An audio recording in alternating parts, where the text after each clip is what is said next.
A todos e a todas, eu sou Igor Sacramento, pesquisador em saúde pública pela Fiocruz e desde o início da pandemia da Covid-19, conversando sobre temas associados ao campo da saúde. E nós estamos aqui, né, desde o início da pandemia com o seguinte objetivo, um objetivo duplo. Inicialmente, de tanto fazer circular um conjunto de informações precisas sobre saúde, sobre saúde, sobre doenças, sobre a pandemia, sobre cuidados com a saúde nesse momento, mas também fazer circular um conjunto de informações seguras e ainda registrar o que a gente está vivendo para o futuro, né? Esse também é o nosso objetivo, um objetivo de memória, de construção de um registro do que nós estamos vivendo para o futuro.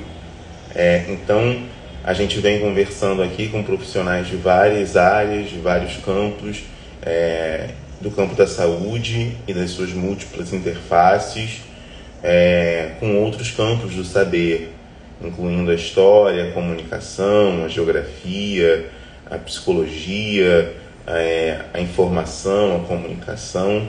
A gente está conversando com diversos especialistas que estão se dedicando a compreender a saúde, a estudar a saúde nesse contexto que nós estamos vivendo. Hoje nós vamos conversar sobre um tema associado a essa pandemia a partir de uma narrativa que mesclará tanto o conhecimento quanto a experiência, né?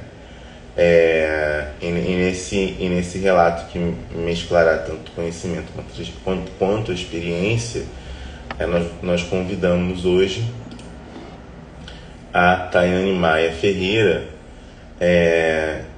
de 27 anos, que é técnica em enfermagem e atua especialmente no setor de radiologia do Hospital do Servidor Público Municipal de São Paulo.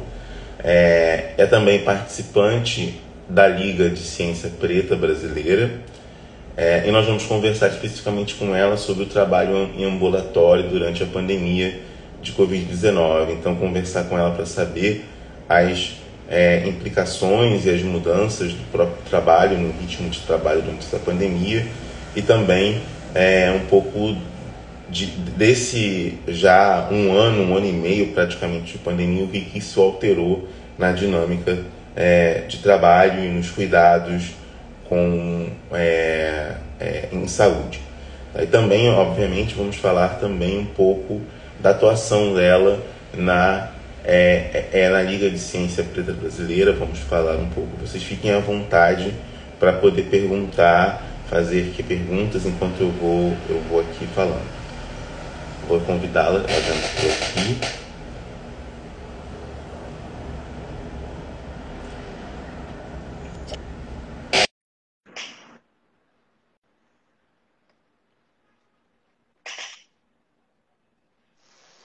Oi, Tayane, tudo bem? Olá, bom dia, tudo Bom bem? dia, tudo bem? Primeiro peço desculpas pelo meu atraso, porque Tranquilo. eu tive um problema de conexão aqui, não consegui, agora que eu consegui, coisas de internet nesse mundo totalmente virtualizado.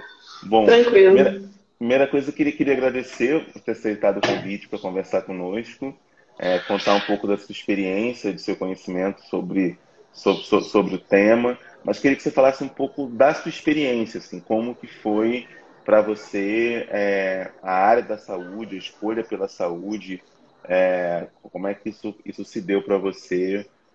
Já tem alguns anos disso, como é que isso deu para você? Como é que você fez essa escolha? Bom dia. Eu que agradeço o convite, né? Sempre bom poder conversar e falar um pouquinho da nossa realidade. E eu acho que falar sempre ajuda, né? A melhorar um pouco as coisas pra gente. Que a nossa profissão é uma profissão muito bonita, que todo mundo acha muito bonita e elogia e tudo, mas infelizmente a gente ainda tem muitos encalços pelo meio do caminho, né? E, então, poder falar sobre como a gente age, como tudo funciona, eu acho que dá uma visibilidade boa e ajuda a melhorar, né? Eu, desde sempre falava que ia ser da saúde. Quando eu era criança, a minha mãe dizia que eu contava para ela, falava para ela sempre que eu ia ajudar a curar o câncer. Era essa a minha missão de criança. Porque na minha família a gente tem muitos casos de câncer de mama. As mulheres da família, por parte de mãe, minhas tias quase todas já faleceram. E meu pai também perdeu os pais dele para o câncer, né? Minha avó e meu avô, há uns 3 anos atrás, mais ou menos, meu avô faleceu. Então eu tinha muito isso na cabeça, acredito que por causa de todo o histórico familiar, né, que eu enxergava e via. E aí eu pensei em medicina, pensei em outras coisas, mas no fim das contas a enfermagem foi o que mais me atraiu. Porque, como a gente sempre fala, o enfermeiro, o técnico de enfermagem, o auxiliar de enfermagem, a gente cuida do paciente.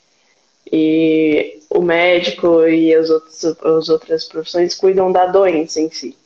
E cuidar da doença em si é muito bom, mas nos traz a experiência mais humanizada da coisa, que é estar ali em contato direto com a pessoa, é saber onde dói, é passar muitas vezes para o médico que está atrás da cura da doença, onde que realmente é o que realmente está acontecendo.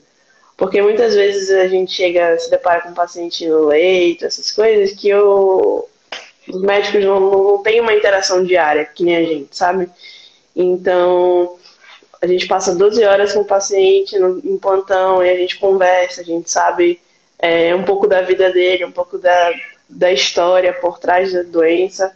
Então, o nosso contato, querendo ou não, é um pouco mais acolhedor, assim, por assim dizer, né? Então, eu gostei muito, apaixonei por essa área e falei, é isso que eu quero, vamos lá. E aí todo mundo, não, que loucura, faz medicina porque dá mais dinheiro, para com isso, a enfermagem vai te levar a lugar nenhum, vai morrer pobre.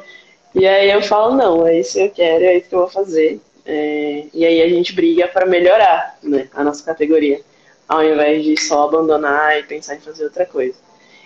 E aí foi assim que eu iniciei. E comecei a estudar, comecei a fazer faculdade, mas aí minha mãe também teve câncer, então eu tive que cancelar isso por um tempo. E migrei para o técnico, que era mais barato. E segui nele até agora, né? Então, atuando aqui, eu sou de Manaus e mudei para São Paulo tem 1 ano mais ou menos, porque algumas especializações que eu queria fazer estavam aqui. E também porque eu comecei a namorar à distância e aí eu falei, não, juntei só um útil ao agradável e vim pra cá. E agora trabalho no Hospital do Servidor, no Hospital do Servidor Estadual, no IANSP. E lá a gente trabalha no setor de radiologia, tomografia, ressonância, ultrassonografia, paciente internado, paciente ambulatório, paciente COVID.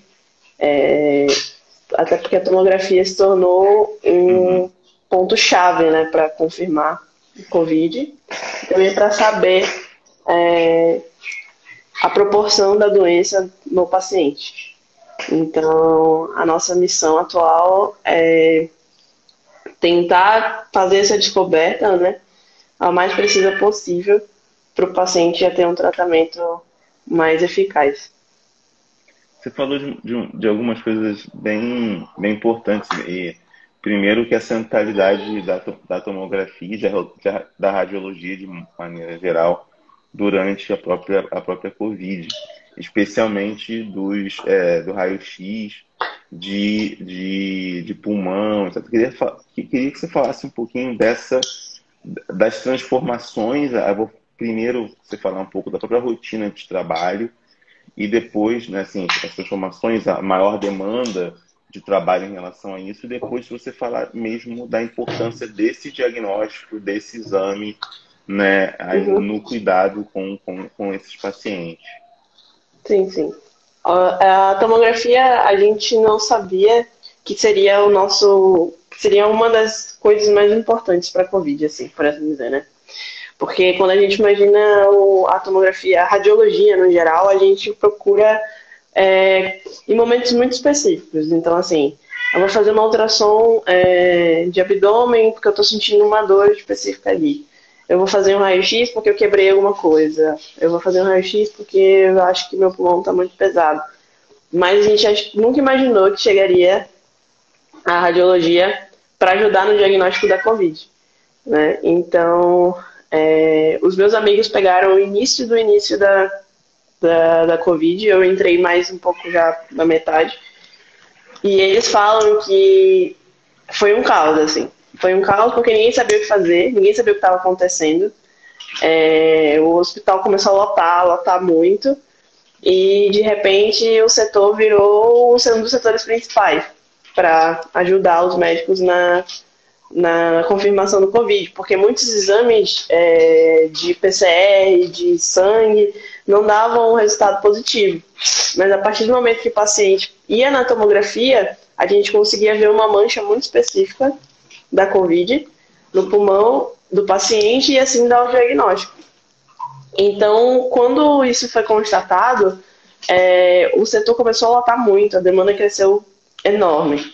Então, assim, a gente chegou a atender, no período que eu entrei já, a gente fazia 30 tomografias por dia, 40 tomografias por dia só de paciente de Covid. E isso não era uma coisa comum pra gente, né? O hospital atendia ambulatório, atendia paciente internado, mas nunca chegava nessa proporção, né? Então, foi uma correria louca e muita gente adoeceu também, porque a gente não sabia como lidar com a doença. Meus amigos contam que no início ninguém sabia se usava luva, se não usava luva, se colocava máscara, se não colocava máscara.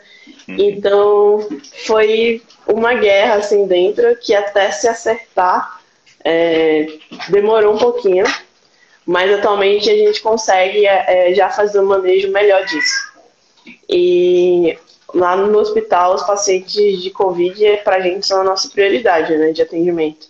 Porque muitas vezes são pacientes que é isso, faz o teste lá embaixo, às vezes positiva, mas não sabe a proporção que está a doença dentro do pulmão da pessoa. Então, tá com falta de ar, tá com febre, mas assim, quantos por cento do pulmão a doença já conseguiu atingir? E aí entra a tomografia.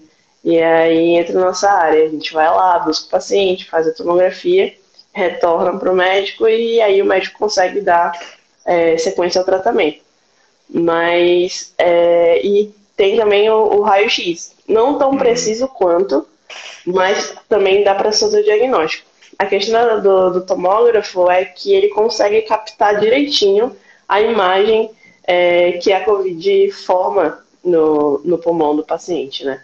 E é muito bizarro isso, porque é uma mancha muito específica, que não dá para você confundir com nenhuma outra doença pulmonar, tipo pneumonia, bronquite, essas coisas, né?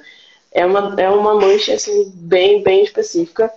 Então, você viu ali, você já sabe que tem. E muitas vezes o raio-x não mostra isso, né? Então, a gente associa exame de PCR, o exame de sangue teste rápido e a tomografia para fechar o diagnóstico e aí encaminhar o paciente para o tratamento.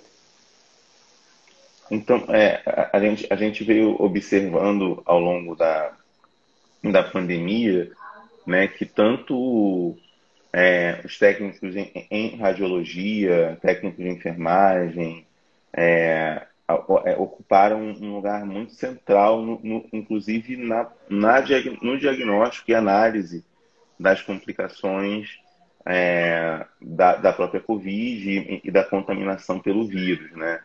Eu queria que você falasse um pouco da dimensão aí, assim, voltando um pouco aí, atrás, da dimensão da formação.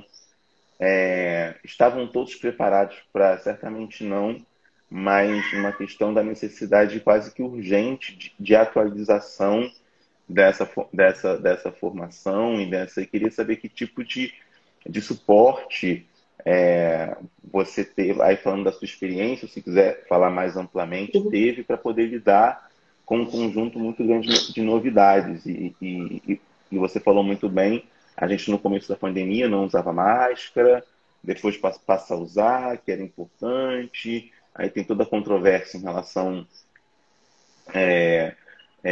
usa luva ou não usa, enfim, um conjunto de controvérsias que foram se dando, que é muito comum diante de uma nova doença e uma nova, né, como se comportar diante de uma nova doença. Mas queria que você falasse um pouco, considerando aquele período inicial, mas até hoje um pouco de acúmulo de conhecimento, de saber que já foi possível ter nesse momento. Então, e como eu falei, inicialmente a gente realmente não sabia nada do que estava acontecendo, né?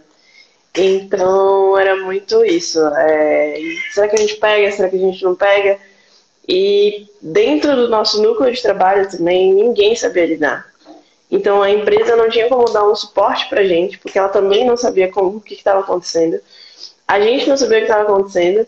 E assim, gente que tem 8, 10, 12, 20 anos de profissão lá dentro não sabia o que estava acontecendo.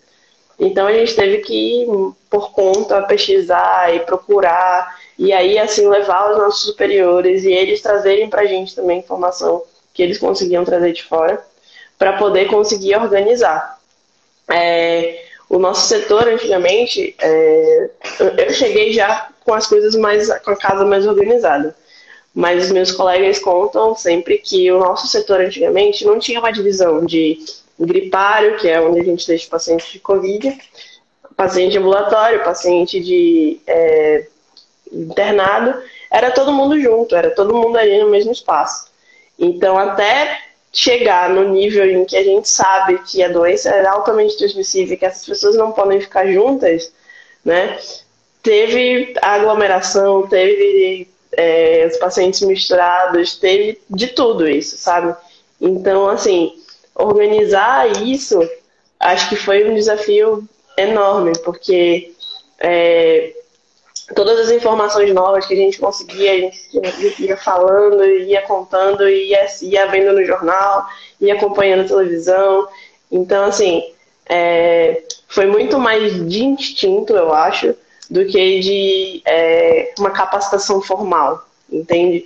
A gente tem cursos atualmente de prevenção à Covid, de tratamento, como tratar o paciente, de como paramentar para ir pegar esse paciente. Mas de início a gente não tinha tempo e nem informação para isso, porque tudo explodiu de uma forma absurda. Então não tinha um tempo para pegar todo mundo e colocar numa salinha de aula e explicar, a gente tem que fazer isso, isso e isso.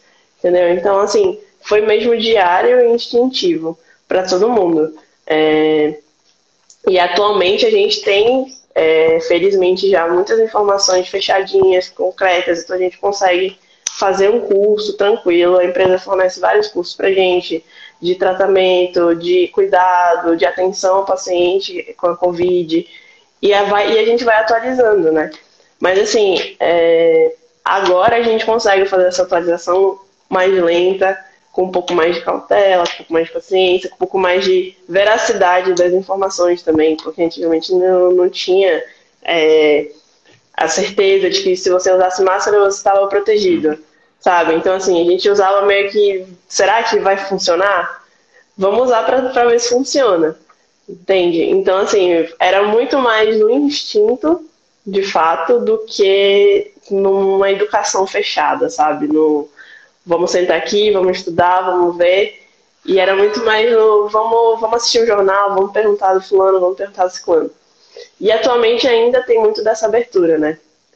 Inclusive, essas últimas semanas a gente recebeu umas máscaras que não eram PFF2, né? E aí não eram N95, não servia para o nosso trabalho. E aí a gente chegou e conversou com os chefes falando, essas máscaras aqui a gente viu, não serve, tá aqui o artigo, tá aqui a pesquisa, tá aqui e tal. E foi acolhido e foi trocado. Então é isso. Atualmente a Covid a gente ainda tem essas brechas de não saber muita coisa, né?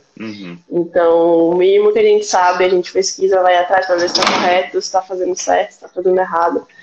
E tenta ir melhorando no nosso cuidado e no cuidado do paciente. Porque apesar de estarmos todos vacinados, em casa a gente não tem todo mundo vacinado, né? Então a gente ainda pode transmitir para quem está em casa. E eu acho que na cabeça de todo mundo no trabalho atualmente, a preocupação maior é em passar para outras pessoas. Entendeu? Então, tipo assim, tenho muitos amigos que se isolaram no começo, de pai, de mãe, de filho, que não iam para casa, que não conseguiam dar um abraço no próprio filho porque não sabia se podia, se não podia. Tem amigos meus que contam que queimavam a camisa quando chegaram em casa, tipo, colocavam no saco, jogava fora para queimar, porque não sabia se ia transmitir ou não ia. Então, assim, a gente agia muito mais por instinto do que por sabedoria literária, por assim dizer, sabe? Porque não tinha nada pra gente saber. Então a gente ia no instinto e tentava resolver. E assim foi o início. E agora, felizmente, a gente já tem uma base bem melhor, bem mais à frente. Então a gente já consegue ser mais técnico do que instintivo. Mas ainda assim, eu acho que o instinto não tá ali, sabe? Em muitas coisas a gente usa muito mais o instinto do que a técnica e literatura. Então, mais ou menos quanto tempo demorou para adaptação a esse novo cenário? Você acha que foi se dando ao longo do ano passado, né? Foram 6 meses, mais ou menos, uns 6 meses, para ficar assim, 98%, sabe? De melhoria no setor, assim. Da gente conseguir separar todo mundo do hospital, conseguir colocar um lugar específico para isso, denominar o gripário como gripário. Então, tipo, é um processo muito lento. Não dá para fazer do dia para noite, principalmente sem os recursos que a gente precisa, né? Porque o nosso hospital, apesar de ser um hospital dos servidores estaduais, ele não é um hospital porta aberta. Então, ele é mantido pelo governo do estado, mas ele não atende o público de fora, ele atende os servidores concursados de São Paulo. Professores, policiais, alguns profissionais da saúde também. Só que, ainda assim, os insumos são muito, muito baixos.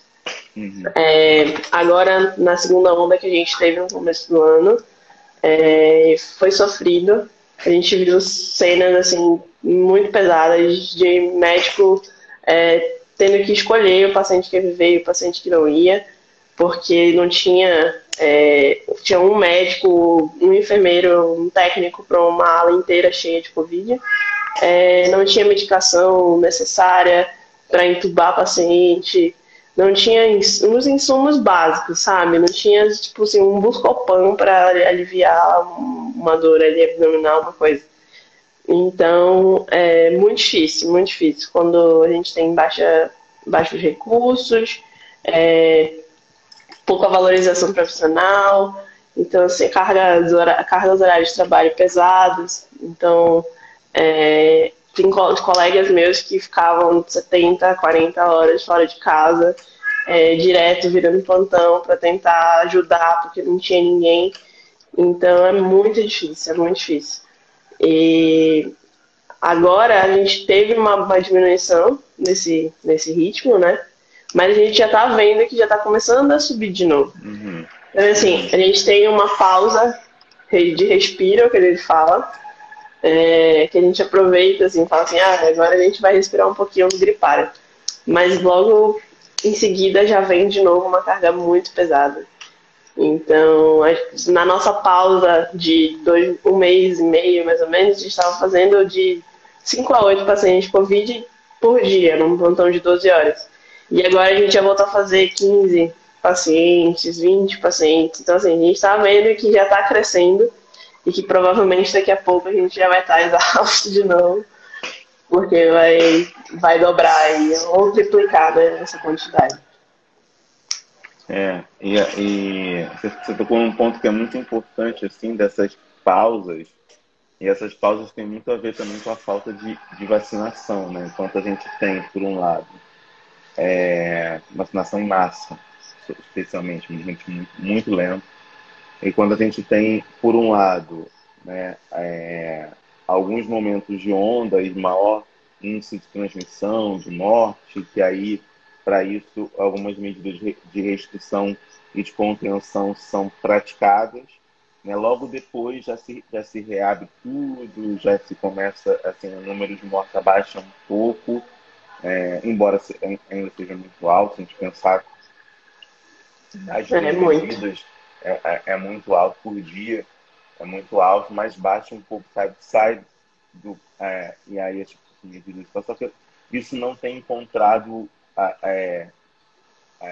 o suporte necessário da vacinação para essa diminuição ser efetiva e mantida.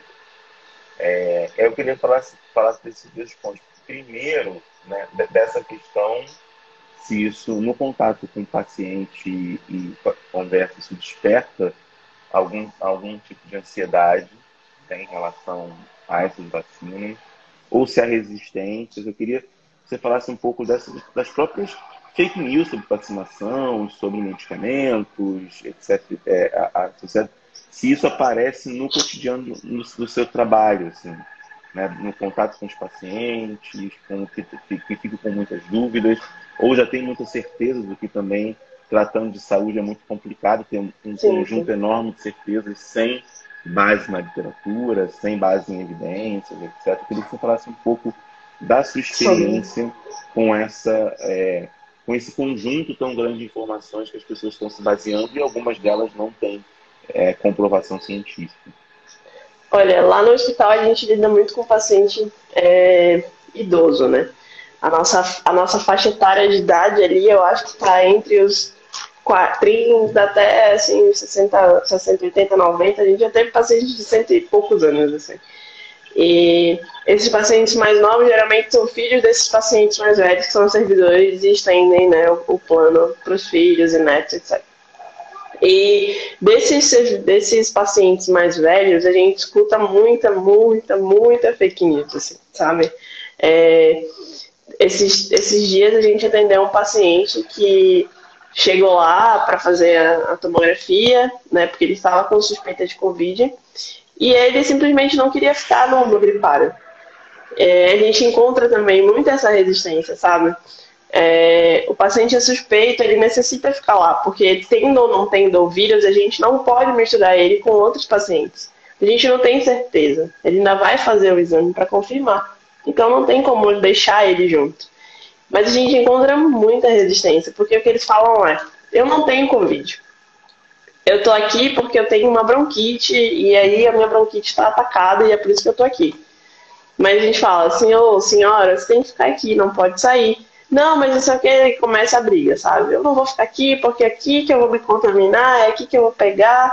Então, a gente tem que ter assim uma paciência extrema para tentar explicar. E é isso seguidamente, sabe? Em todos os plantões vai sempre ter um paciente que vai ser de contra a forma como a gente está atuando. A gente escutou muito quando iniciou as vacinas, que as vacinas estavam fazendo mal. Muitos pacientes que iam lá com a gente falavam assim: eu tomei a vacina e agora estou aqui doente, eu estou aqui por causa dessa vacina, por causa dela que eu tive dor de cabeça, por causa dela que eu tive febre, por causa dela que meu câncer evoluiu. E assim, a gente perguntava assim: mas quanto tempo faz que o senhor tomou a vacina? E aí o paciente responde: faz uma semana, sabe? Então, assim, em uma semana não dá nem o prazo certo para a vacina entrar no seu sistema imunológico direito, sabe? Então, associar isso às outras causas de doença que ele já tem é o que a gente mais escuta. Porque é o famoso recebi no WhatsApp. Não, porque meu amigo me mandou no WhatsApp e eu vi isso, então acho que é isso que está acontecendo. E aí até a gente conseguir explicar para esse paciente que não é por aí, que não é assim que funciona, é um caminho enorme. Então a gente já viu fake news absurdos, assim, de um cara chegar lá um dia e falar que ele nunca pegou porque ele tomou cloroquina durante todo o período da pandemia, do início ao final. E aí quando a gente, para fazer algumas tomografias, por exemplo, com contraste, a gente precisa de um exame chamado creatinina, que mede, né, a porcentagem de creatinina dos rins para ver se vai conseguir fazer a filtragem correta do contraste e ejetar, né, excretar no xixi, etc. E aí a creatinina dele deu super alterada, porque, óbvio, ele tomou cloroquina até dizer chega, e os rins dele já estavam tudo afetados por causa disso. E a médica foi conversar com ele, foi falar, olha, senhor, o senhor tá assim porque seus rins estão afetados, você não vai conseguir fazer o exame, infelizmente. A gente vai pedir que o senhor retorne, vá no médico do senhor e depois retorne com a gente. E aí ele falou, mas por quê? Eu não fiz nada, eu não sei o que, eu sou saudável, eu corro todos os dias, não sei o que. E aí a médica falou assim, olha, que o senhor me relatou que o senhor tomou uma medicação assim por um longo período, provavelmente essa medicação pode ter afetado. Aí ele falou, não, mas essa medicação é para Covid, como que vai afetar meu rim, sabe? Então, assim, a gente encontra muita resistência ainda. Como a gente também encontra alguns pacientes que já têm uma consciência melhor e que falam, né, eu já estou esperando minha vez para tomar vacina. Ou então, eu tomei a vacina tem 2 semanas, estou muito feliz, agora eu vou poder ver minha neta, vou poder ver minha filha. Consigo continuar meu tratamento sem ter tanto medo. Mas ainda a resistência dos mais velhos com a aceitação da vacina, eu acho que é bem maior. E também nessa aceitação de saber que o vírus é perigoso, sabe? Uhum. Porque é isso, se a gente tem um espaço para deixar o paciente suspeito ou confirmado de Covid, é porque a doença não é fácil. Ela pode pegar um outro paciente que está muito mais debilitado e trazer ao óbito. Então, assim, a gente deixa lá separado e acontece isso. Mas eu não tenho Covid ainda. Eu nunca peguei. Por que eu tô aqui? Assim, o senhor deu entrada pelo gripário. Então, se eu deu entrada pelo gripário, você tem que ficar aqui. Não, mas tá errado isso. Eu tenho bronquite, eu tenho pneumonia, por isso que eu tô aqui. E aí o que acontece é que quando ele faz o exame dentro da sala, a gente fica esperando. Geralmente, quando são esses pacientes, a gente fica esperando para ver a imagem, né, da tomo. E quando dá positivo, a gente fala, tá vendo? Positivo. E a pessoa quer ficar andando pelo corredor, quer ficar falando, sabe? Tira a máscara. Então, assim, é muito complicado. Eu já levei vários espirros na cara, assim, de paciente que tá de máscara e tira a máscara para espirrar, sabe? Então, assim, eu acho que não é nem a falta de informação, mas é a falta de procura pela informação correta. Uhum. Porque informação a gente tem a todo momento, em todo lugar. Só que eu acho que é mais fácil aceitar a informação que melhor lhe convém, né? Entendeu? Então, assim, se melhor me convém tirar a máscara para espirrar porque é mais confortável, eu vou fazer isso.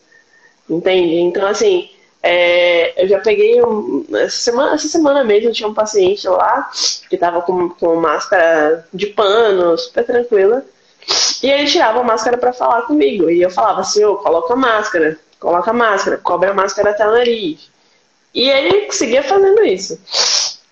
E aí teve uma hora que ele falou assim, mas essa máscara me incomoda.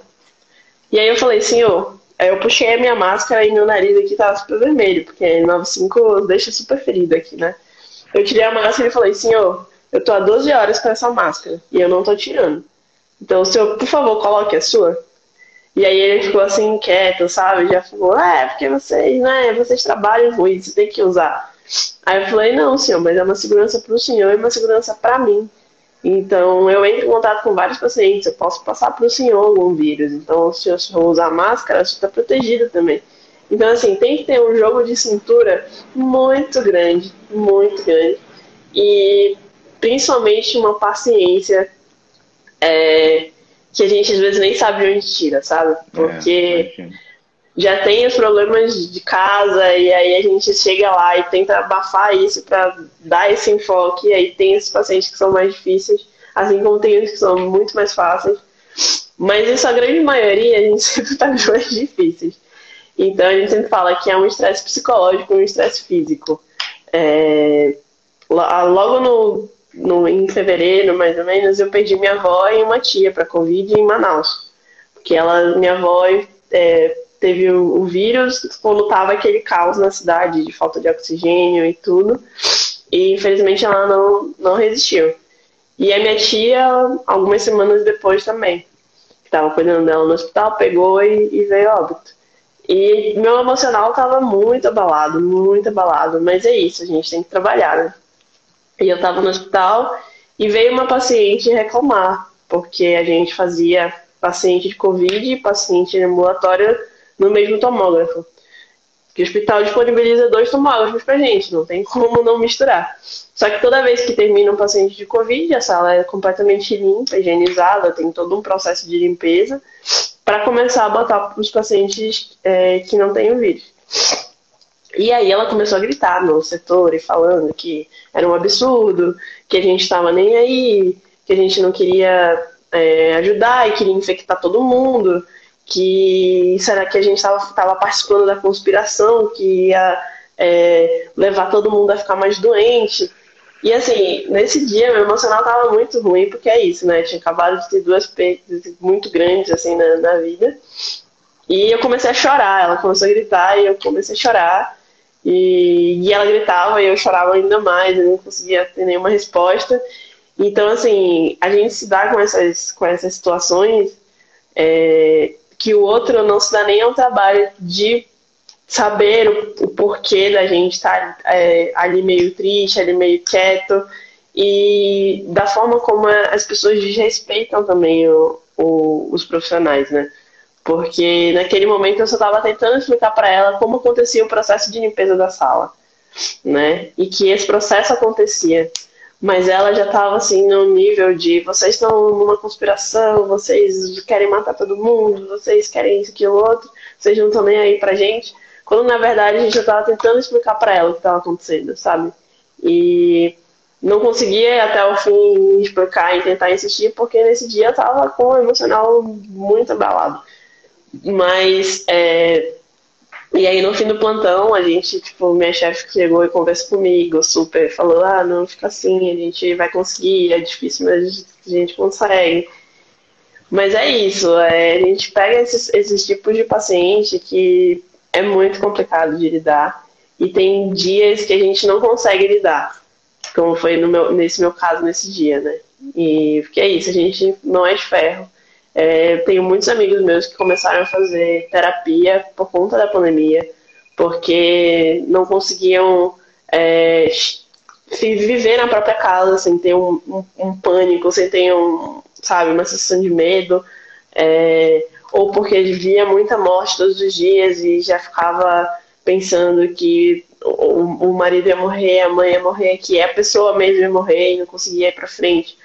Então, assim, eu mesmo passei pelo processo da terapia no começo da pandemia, pesado, porque comecei a ter umas crises de pânico no elevador, quando eu entrava no elevador. Então, assim, são coisas que a gente não sabe por que vem, mas é uma somatória de tudo que acontece durante a jornada de trabalho, né?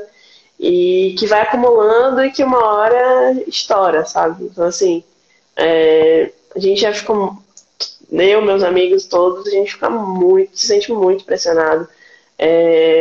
Se sente exausto de corpo e de cabeça, porque lidar com o ser humano não é fácil. E agora ainda mais, porque as pessoas parecem que têm uma venda no olho e não enxergam as coisas que estão acontecendo de fato. E aí, para você tentar explicar e tentar, né, chegar a algum ponto em que te ajude no processo, é muito cansativo. Então, tem dias que eu chego em casa e janto alguma coisa e sento assim, vamos ver um filme? Eu sento e não consigo, sabe? Eu já pago. Porque é isso, é muito cansativo. Mas quando eu saio do plantão, eu saio com a certeza de que eu consegui fazer alguma coisa, sabe? Que tem esses pacientes que não aceitam a forma correta de tratar, de ajuda, mas teve muitos pacientes também que eu ajudei de alguma forma e que entenderam o processo e que com certeza vão sair de lá e vão tentar levar para frente e repassar para todo mundo, conhecidos e amigos. Então eu acho que é isso que ainda me mantém aí na profissão.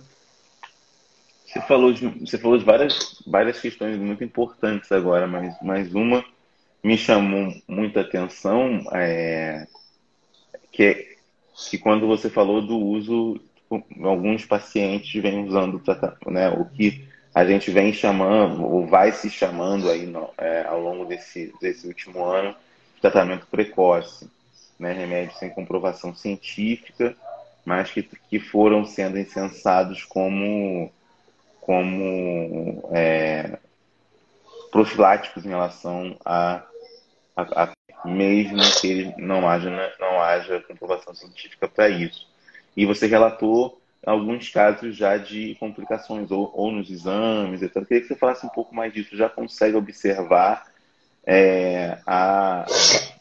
no cotidiano do seu trabalho, já consegue observar casos disso, de problemas por uso da hidroxicloroquina, ivermectina, e outros medicamentos que fazem parte desse kit que foi sendo incensado, embora não haja comprovação científica. Sim, sim. A gente tem muita incidência de pessoas com problemas renais, né, no trabalho.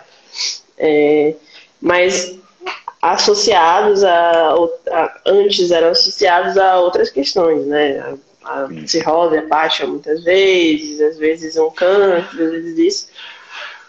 E atualmente a gente vê muito desses pacientes, né, que têm esses problemas hepáticos agora associados ao uso dessas medicações. Então, assim,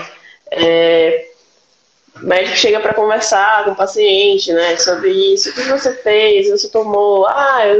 Faz um tratamento? Eu faço sim, eu faço tratamento contra o Covid. Eu tomo X remédio, mas esse remédio aqui no fim da tarde.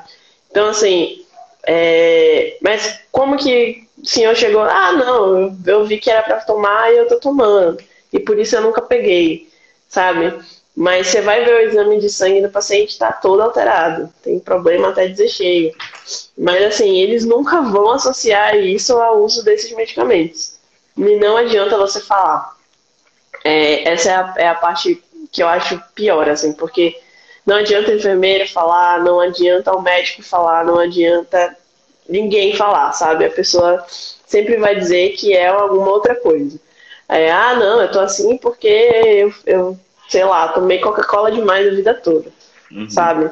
E aí a gente fala, mas senhor, você tomou Coca-Cola demais a vida toda e só agora apareceu esse problema? Não, porque é a longo prazo, sabe? Então é assim, é muito absurdo, mas infelizmente é o que mais tem ocorrido. Eu tenho amigos em Manaus que são técnicos também e trabalham mais na parte de enfermaria, né? Então eles pegam mais essa parte de exames e tudo. E a gente sempre comenta, tipo, mano, hoje eu peguei um paciente assim, assim, assado, que tá todo ferrado dos rins, tá todo ferrado no estômago, porque tomou ivermectina demais. A imunidade baixou, e aí já deu uma outra doença. Então, assim, o perigo que as pessoas correm fazendo essas automedicações é muito grande. Muito grande. Na minha cidade, lá em Manaus, eu tenho um contato com os amigos meus e tudo, e eles sempre falam que quando eles vão ao centro da cidade, eles veem pessoas vendendo cloroquina e ivermectina e no kitzinho falando, né, no centro falando que é um kit Covid, vende-se por 10, 15 reais e as pessoas compram. Então, assim, vai tomando isso, vai da vida, assim, sabe? Como se fosse, por exemplo, uma vitamina C, que nem a vitamina C você pode tomar constantemente. Você tem que dar uma pausa ali, senão você começa já a apresentar algumas alterações. Então, imagina um remédio desse, e ainda assim, nem se sabe se é o remédio de fato, né? Porque você pode pegar uma dipirona qualquer e colocar num saco e falar que é cloroquina. Pode pegar qualquer outro medicamento e colocar e falar que é. Então, assim, é uma busca. Eu sei que é muito desesperador, que todo mundo quer sair disso, que a gente precisa, né, respirar sem máscara, andar na rua livremente e tudo. Mas esses tratamentos baratos não é o que resolve. E aí a gente vem vendo muito o aumento dessas doenças hepáticas e de alterações sanguíneas, né, nos exames de sangue e tudo, por conta desse achismo de pegar qualquer um desses medicamentos e tomar constantemente, porque vai achar que vai melhorar, que tá tudo certo, que vai rebater o vírus. Eu já ouvi relatos de alguns amigos, de familiares próximos deles, que falam que não pegaram Covid porque são fumantes. E por isso que o Covid não entrou, sabe? Então, assim, é um conjunto muito absurdo de coisas que a gente escuta, assim, às vezes a gente chega a se perguntar assim, ué, o que eu tô fazendo aqui na saúde, sabe? Tem tanta gente que já sabe como resolver. Exatamente. O que eu tô fazendo aqui? Para que eu tento estudar mais? Para que eu tento ler artigo sempre que possível? Por que eu tento, sabe? Se você vai ali no centro da cidade e compra um kit Covid e tá curado. Entende? Então, assim, é bem difícil, bem difícil. Mas eu creio que em algum momento as pessoas vão ter uma luz assim, vão melhorar com isso e vão realmente relacionar os seus problemas de saúde a essas medicações, né, que vem tomando. Acho que sim, acho que concordo plenamente. Acho que tem uma questão também, como você bem falou, uma questão da própria ansiedade, motivada pela ansiedade, motivada pela negação, às vezes, né, de você negar uma realidade e tentar já achar uma solução rápida. Pronto, agora estou curado, mas também tem um componente ideológico, como você falou antes, um véu, né, que as pessoas não conseguem ver a realidade porque estão muito imbuídas de algum tipo de pensamento político partidário, filiação ideológica, etc. Quando na verdade a ciência ela é completamente transversal nesse sentido. Ela não está comprometida com este ou aquele partido, está comprometida com a verdade, com as evidências, né? Enfim, é uma outra lógica muito diferente. Você falou de um ponto que me chama muita atenção nesse acúmulo aí de um ano e meio praticamente já, né? A gente daqui a poucas semanas vai entrar em junho e aí já é um ano e meio de pandemia.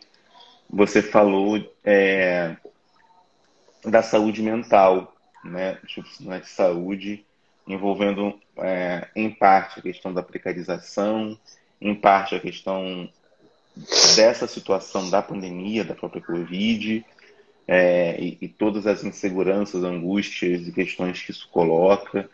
E em outra parte também nessa relação com os pacientes, que pode ser tensa, pode ser ótima, também angustiante, na medida em que você vai vendo seus pacientes morrendo, e frustrante nesse sentido, né, do próprio lugar do trabalho do profissional de saúde, sim, né, que quer salvar vidas, que a meta, o objetivo não é salvar vidas.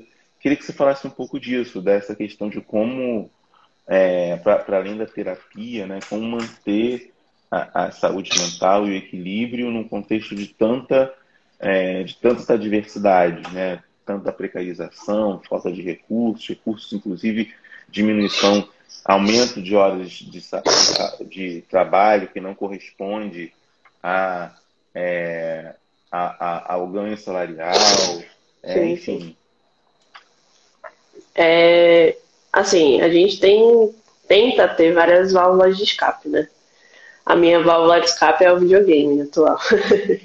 Então, assim, eu já não consigo assistir uma série por muito tempo, assistir vários filmes, porque a minha cabeça já tá super cheia de muita coisa. E a minha válvula de escape, além da terapia, é jogar videogame. E eu tenho muitos amigos que seguem suas válvulas de escape, né? Então, tem amigos que a válvula de escape é passear com o cachorro quando chega do trabalho, visitar a mãe do portão pro carro, sabe? Tipo, a pessoa fica no carro, a mãe tá no portão e visita. Tenho amigos que a válvula de escape é quando tem folga, se isolar no interior, ler um livro, ir no parque, fazer qualquer outra coisa que não te relembre ao ambiente hospitalar, que não te relembre a pessoas, sabe? Eu tenho uma amiga minha que agora, nessa segunda onda, lá no trabalho, ela estava completamente agoniada, assim, sabe? Porque o marido dela achava constantemente que ele estava com Covid, que qualquer espirro que ele dava, ele tava. E isso afetou ela também, né? Porque ela trabalha em 2 empregos, então ela ficava em contato direto todos os dias, com um plantão de 12 horas em lugares diferentes. E com isso o esposo dela adquiriu essa síndrome do pânico, né? E achava que estava e aparecia sintomas nele, fazia teste e não dava nada. Então, assim, a válvula de escape dela foi pegar a família e ir pro interior e ficar lá uns dias depois de retornar ao trabalho. Então, assim, a gente tenta de todas as formas possíveis e às vezes até impossíveis de sair desse núcleo para voltar um pouco melhor. Porque não é fácil, a gente fica encucado sempre. Será que eu lavei a mão? Será que eu não lavei? Será que tá certo? Será que eu tenho que tirar essa roupa aqui e botar separada na roupa suja? Será que eu já tenho que botar para lavar quando chegar em casa? Ai, meu Deus, o paciente espirrou em mim, eu vou ficar com sintomas. Então, assim, é muito, muito, muito complicado manter a cabeça no lugar.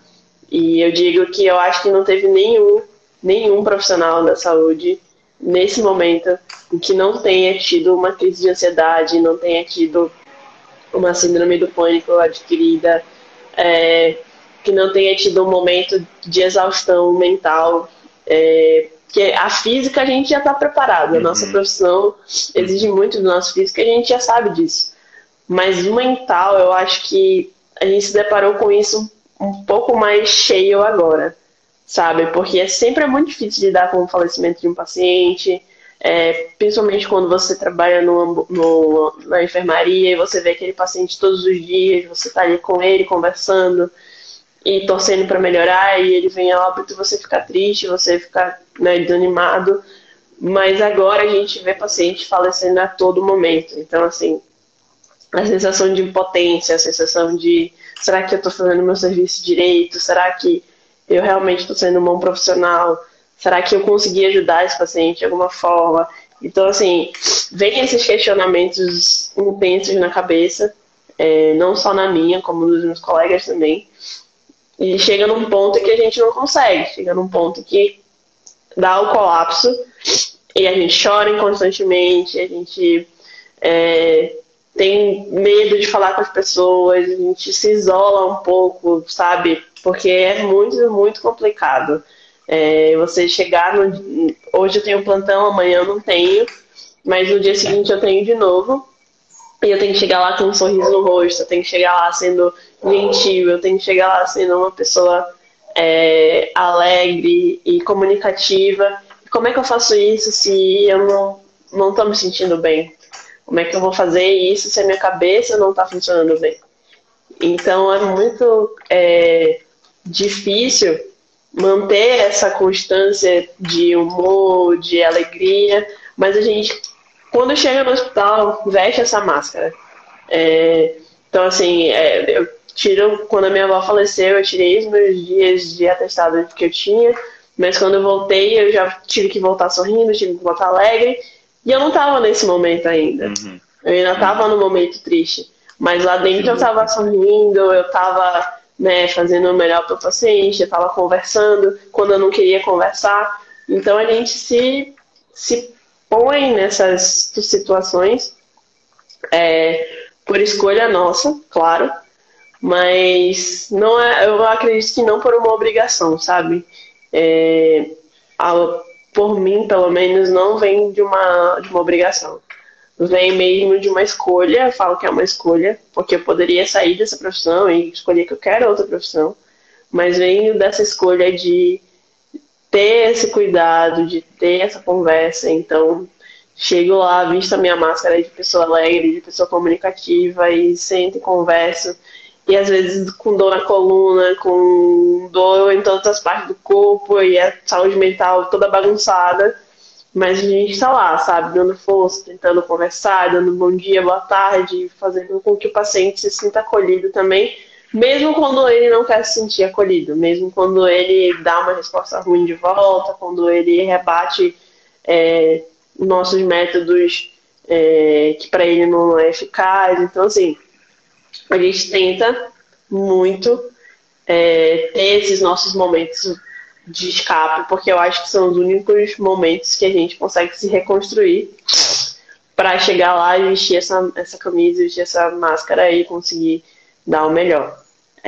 Então, as nossas saídas, assim, são essas, sabe? Ficar perto da família, muitas vezes fazer um passeio longo para um sítio no interior. No meu caso, é jogar videogame, passear, os meus amigos passear com o cachorro. adotar um animalzinho. Então, assim, são esses caminhos assim que a gente vai levando no jogo de cintura para ver se consegue manter a cabeça um pouquinho no lugar. Porque 100% no lugar não vai ficar enquanto a gente não conseguir uma solução para isso, né? Mas essas são as saídas que a gente mais conversa lá no trabalho e que a gente mais consegue fazer. Certeza. Taiane, eu gostaria de, antes de finalizar, a gente passou super rápido, a gente já está quase com 1 hora de conversa. Queria agradecer imensamente, acho que é o mínimo que eu posso fazer como cidadão, agradecer ao seu empenho e a de todos os profissionais de saúde que vêm se dedicando nesse momento tão desafiador, e que no Brasil os desafios parecem se multiplicar, né, diante a gente vê... E eu vi com muita tristeza, na verdade, as imagens dos Estados Unidos, com alegria, mas também com tristeza, né, que agora já é possível ficar sem máscara e tão rapidamente, enquanto o governo anterior dos Estados Unidos muito vacilante em relação às medidas profiláticas eficazes de contenção da pandemia, vacinação, etc. E o atual governo entrou com uma outra perspectiva em tão pouco tempo, já de novo governo. A vacinação atingiu níveis muito satisfatórios nos Estados Unidos e permitindo, inclusive, que as pessoas vacinadas possam andar sem máscara nos espaços abertos, né? Então, isso é realmente, por um lado, muito reconfortante, mas, por outro, muito triste para nós que estamos numa situação ainda muito, muito complicada e que pode se complicar mais vendo notícias que o Butantan não tem mais IFA suficiente, que a Fiocruz em breve também não terá, que as vacinas da Pfizer são muito poucas, enfim, uma situação triste para nós brasileiros ainda e de muitos desafios. Então, queria agradecer muito a você, a todos os profissionais de saúde, pela capacidade de resistir nesse momento, com muito afeto e muita sabedoria, existir nesse momento e cuidar de nós, né, de todos nós, nesse momento, e inclusive de vocês mesmos, porque é fundamental. Então, queria agradecer imensamente. Sei que não há herói nenhum, né, nem herói nem heroína, são profissionais que estão trabalhando, se dedicando intensamente em relação a isso. Ninguém é herói, ninguém é super-homem, ninguém é nada disso, ou super-mulher, mas são profissionais se dedicando muito em condições muito adversas. Então, muito, muito obrigado mesmo. E deixo a palavra para você se despedir. De qualquer maneira, eu gostaria de agradecer muito e dizer para todo mundo que a live vai ficar disponível, esse bate-papo, essa conversa vai ficar disponível aqui no canal do GTV e também no YouTube. Obrigada. Eu que agradeço o convite, né? Como eu falei no início, conseguir falar da nossa profissão um pouquinho, mostrar um pouquinho da nossa realidade, que não é todas essas maravilhas, sabe? Que eu sempre falo, vamos bater palma pro profissional de saúde, vamos dar parabéns, vamos não sei o quê. A gente super agradece, a gente agradece muito, mas a gente agradece muito mais se todo mundo começar a ter uma consciência e ajudar como? Ajudar ficando em casa, ajudar quando for na rua, usar máscara, ajudar usando álcool em gel, ajudar não tomando remédio que não é recomendado para a doença, ajudar brigando para a gente ter a vacinação concreta que a gente realmente necessita. Essa questão dos Estados Unidos que eu sempre comento, é um país completamente anti-vacina e que está se vacinando e que está funcionando. Então, se num país que é anti-vacina funciona, imagina no Brasil, que já foi um modelo de vacinação mundial.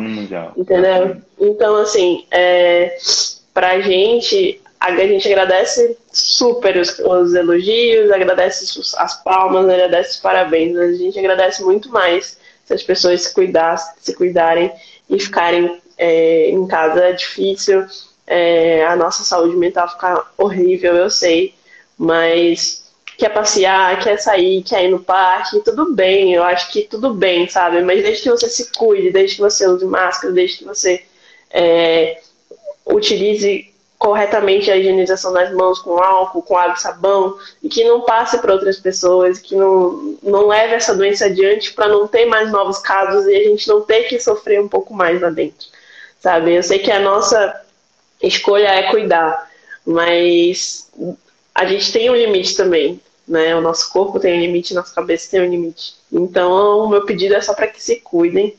E tá rolando uma votação também agora do nosso piso salarial, que é muito importante para a gente, porque atualmente a nossa profissão não tem um piso salarial, a gente recebe o que a empresa acha que tem que dar, e não é assim que funciona.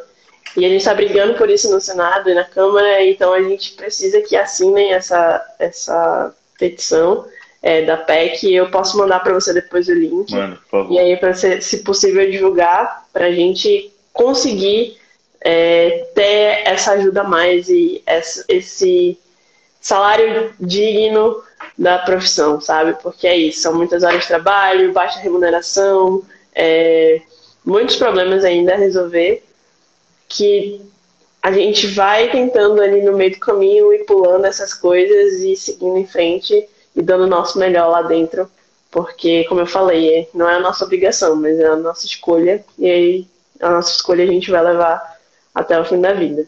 Mas para isso a gente também precisa de ajuda, não tem como fazer tudo sozinho. Ninguém, como você falou, ninguém é super-herói nem super-heroína.